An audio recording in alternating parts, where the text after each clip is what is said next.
Yo, what's poppin', YouTube? Back with another one more time. Yo, I want to talk to y'all about something real serious, you feel me? What I want to talk to y'all today about is the scapegoat child.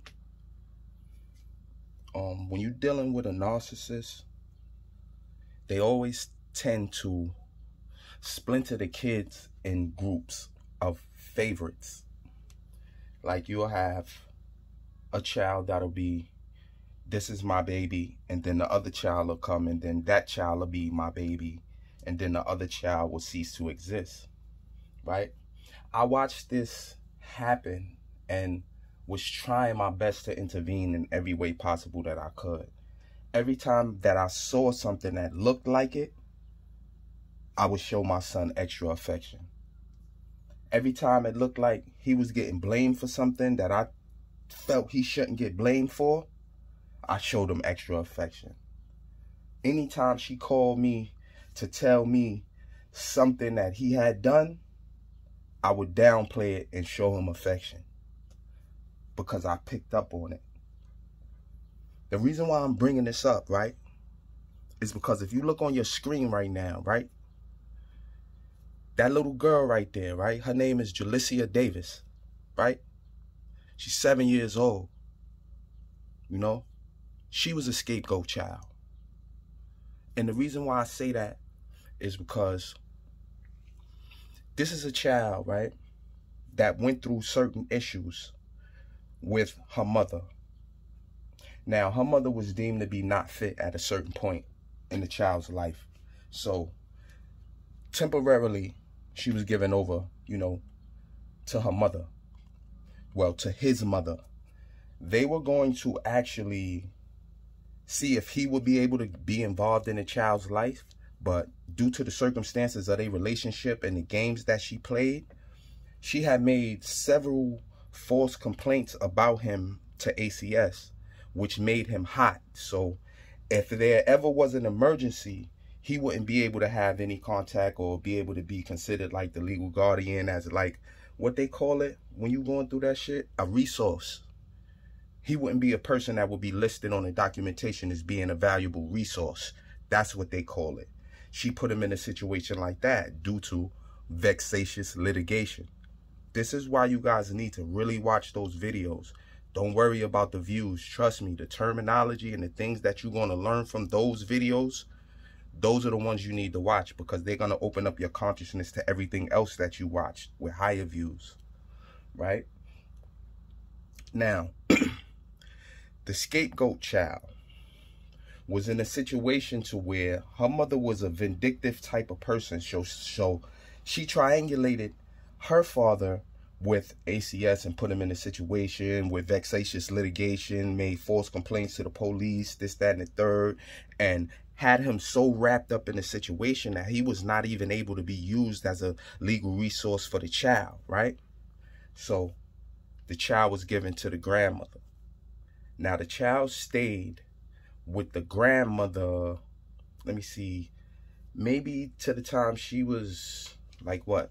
Till she was 7. Till she was 7. The reason why her grandmother actually got custody of her was because the little girl would come to school and be outside with bruises on her, with shades on, black eyes and stuff like that. And it's kind of crazy because this shit right here ain't too far away from where my cousin lived. This happened in Mitchell houses in the Bronx and shit. Like, I think that's like, that would be considered like, if I'm not mistaken, that's the South Bronx, but it would be considered like Ma Haven section and shit. By Alexander Houses projects right there. That's the 40 right there, the 40th precinct right there. It's right on the corner of 138th, right? So now, being that she did everything that she did with the vexatious litigation and alleviated the father out, his mother, you know, Miss Yolanda Davis, was granted custody of the child. Throughout the course of, you know, back and forth, you know, because they send you through certain programs and all of that, and make sure that, you know, because I went through it. I watched somebody have to go through it with one of my children. I watched 2 people go through it with 2 of my children. You feel me? So I was there as a non-respondent, and this shit right here hit home, bro. You feel me? This hit home in a different type of way because I always move the way I move to stay out the way for situations like this. When my son first told me what happened with his mother, I clearly said that on the video. I do the things that I do and move the way that I move because of situations like this. When situations like this happen, you got to be ready. And the reason why this shit hit home is because ACS granted the mother custody of her last Tuesday. You feel me? Last Tuesday. Well, probably a little previous to last Tuesday. You know, maybe about a month or so ago. They wasn't really descriptive with everything. I mean, I ain't reach out to nobody because my man Joe Black, he don't live over there no more. So he probably ain't even go over there to find out what really happened because there's so much press on the case. Right? Now,